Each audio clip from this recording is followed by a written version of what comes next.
Welcome to the Living the Dream podcast with Curveball. If you believe, you can achieve.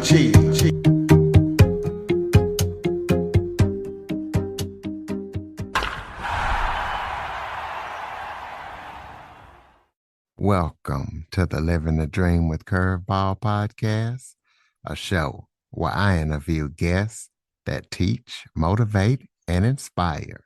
And today I am joined by U.S. Coast Guard veteran and motivational speaker, Tracey Brown. And today we're going to be talking about things like overcoming obstacles, playing small, PTSD, and anything else that Tracey wants to talk about. So Tracey, thank you so much for joining me today. Curtis, thank you so much. I've been looking forward to this. Why don't you start off by telling everybody a little bit about yourself? Well, you said earlier that I'm a United States Coast Guard veteran. I was in a long time ago in a galaxy far, far away, as I like to tell people. It was 1983 when I went in, so there were not a lot of women in the Coast Guard then. And I was stationed in San Francisco, California. And in those days, we didn't have a swimmer school. There was no rescue swimmer school at that time. The rescue school came into being in around 1986. They started sending people to the Navy school in 85, but I didn't have the benefit of that. So we got some local instructions and did what we could with the instruction that they gave us. And it was a perpetuator of trauma, I should say. And so I do a lot of speaking on trauma and things that we can do to maybe help where we're at and give a little direction. And I think that was a big part of my journey. Early on, as an 8-year-old, I was burned very severely. And that was probably the first real trauma that I remember. So yeah, a lot of things that happen along our journey. And, the older we get, the longer the list of neighborhoods that we've been in, as it were. So if you don't mind talking about it, if you do mind, that's fine. But how did you get burned when you were younger? Oh, absolutely. It was 1969. That's a long time ago. It was before there was any 911. And I was 8 years old and I was doing a play at home, and we didn't have any fire retardant kind of costumes or anything like that. We had, so we made a costume with cotton balls. I was Santa Claus. We made a costume with cotton balls around my wrist and a cotton ball beard, and reaching over a candle, it melted the tape that was holding the cotton balls, and it caught my hand on fire. And while I was shaking my hand to put the fire out, the sparks caught my beard on fire and it exploded basically in my face. And so they were pretty severe burns. The doctors weren't sure if I was going to make it or not, because they didn't really know a lot about burns back then either. So I tell people, by the grace of God and some amazing things, here I am. And I got some stories behind that. A few months in the hospital, and then 10 years of being an outpatient. So my last surgery, I think I was 16 or 17. So what made you want to join the Coast Guard, especially when there wasn't many women in at the time? My stepdad, who's a great guy, passed a couple of years ago, but he was a great guy. And he would always tell me every time I come over to the house, because I was kind of on a bad path. I was playing with some tough kids. Every time I saw him, he would always say, you got to go in the military. You should go in the military. It'll, straighten you out. He was a Navy guy. And I can remember my best friend one time was with me, and she's like, yeah, the Coast Guard, that sounds great. And I'm like, are you crazy? And so I decided to go to the recruiters to get enough information to convince her not to join. And, I believe in divine appointments. I really believe that it was a divine appointment for me to actually go there, because I ended up taking some tests and they convinced me to actually go in, which was kind of hysterical. So but it was cool because I think I'd always wanted to serve something greater than myself. So it was one of those things that, we think we're going to do something for one reason, and, it comes out for another, but it still gets done. So I'm thankful. And I really wanted to learn how to save lives and not necessarily be shooting at people. So the Coast Guard made a lot of sense to me. Physiotherapist for over 25 years. Yeah. Tell us about that, how you got into that, and what you specialize in. Oh, great. Well, it's interesting because the Coast Guard, when I was a boat swimmer, we did EMT work. They taught us how to do basic, first aid and stuff like that. And I think when I was in the hospital as a kid, I was very fascinated with all the doctors that would come and see me.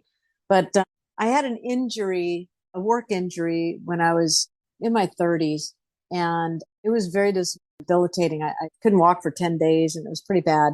And the physiotherapist that I was working with was brilliant and taught me so many things that I thought, wow, I would really like to help people with this kind of information. And so I studied. I went to school. I got certified as a director of rehabilitation, been working with doctors for over 25 years. And for the last 12 years or so, 11, 12 years, I've been specializing in scar tissue therapy. I discovered while after having an injury being a physiotherapist, I discovered this tool that is amazing that actually helps to reorganize confused tissue. Scars and injuries are considered confused tissue. And so I started working with this and getting some amazing results on my own, and then started incorporating it in the practices that I've been with the doctors. And it's a game changer. It's literally a game changer for athletes. It's a game changer for anybody that, because of injury, they haven't been able to do the things that they like to do, whether, play golf or football or whatever it is. This particular tool will help to recover those years and get you back playing and doing the things you love to do. And it's huge. Very, very thankful for it. And it's been a game changer for a lot of people. So I read in your bio, you have this saying called playing small. Mm. Tell us what you mean by that and how that affected you throughout your life. Yeah, thank you. Playing small. I did a speech on Amazon Prime Video series Speak Up. It's an amazing series, and my signature speech was the dis-ease of playing small. And what I found through years of post-traumatic stress disorder, which is basically PTSD, what we do, those people that are dealing with trauma or in the trauma loop, as they call it, we tend to not want to be seen. So we kind of shrink back and we don't play as big as I think we possibly could. I know I wasn't playing to the potential that I had in my life. And so I was playing small. And so the play on words is the dis-ease of playing small. We have a saying in the medical field that pain is an indicator that something is wrong. And whether that be physical pain or emotional pain. And I realized that there was this pain, this discomfort, this dis-ease, because I wasn't doing everything that I really felt that I could do in life. But I also didn't know how to get out of it because of the post-traumatic stress. And so through years and years and years of really trying to figure things out and encouragement from others to actually seek some help from somebody that actually understands trauma, the book was really born, the book that I wrote, Rescue to Recovery. And it's really my story. Some of them are from the Coast Guard. Some of them are from the physiotherapy work that I do. But they're the lessons that I kind of gleaned from those things kind of after the fact, looking back and going, oh, wow, that really is a picture of this and that's a picture of that. And so it's my journey basically through 30 years of undiagnosed post-traumatic stress disorder. And playing small is a huge part of that because of the trauma. Yeah, so you were able to cope with undiagnosed PTSD. How did you manage to do it, and when did you realize that you even had PTSD? That's what it was. Yeah, great question. A few years back, a friend of mine posted on social media 11 or 16 characteristics of post-traumatic stress, and I had 14 of them, and I was like kind of shocked because you never think. I didn't think that I could have PTSD because I thought that was just for combat veterans, and I come to find out that well, just looking back in the last 2 years, how many of us have all been through trauma? It used to be the statistic that 70% of the population was affected by trauma. But I believe now with what's gone on in the last 2 years, I think everybody on the planet has experienced trauma. And so there's this commonality now that we have. And, I decided, because I do believe that it's a choice, I decided that I needed to address it. If I really wanted to play big in life, if I really wanted to do the things that I really, really wanted to do, I had to do something different than what I was doing. The saying is that if you want to do something that you've never done, you've got to do something different, right? And so I chose to go to the VA, Veterans Affairs, because they have a really great program for veterans. And there's a lot of free places out there too. There's a lot of stuff on the online these days, especially with what we've all gone through. But just noticing changes in my personality, understanding that I reacted to things differently than other people. I was really quick to anger, and I was really having trouble sleeping. And those are some characteristics of post-traumatic stress. And yeah, so I decided to do something about it. And I hope that answered your question. It absolutely did. Oh, good. The next thing I want to talk about it is your Marketing 2.0 International Leadership Award. Tell us what that is and how you got it and your feelings about getting that award. Great. Thank you for acknowledging that. It's, the speech that I did on Amazon Prime Video that on this ease of playing small was what triggered that award. And it's a word in leadership in my field. And it's an absolute honor to be recognized, like any awards.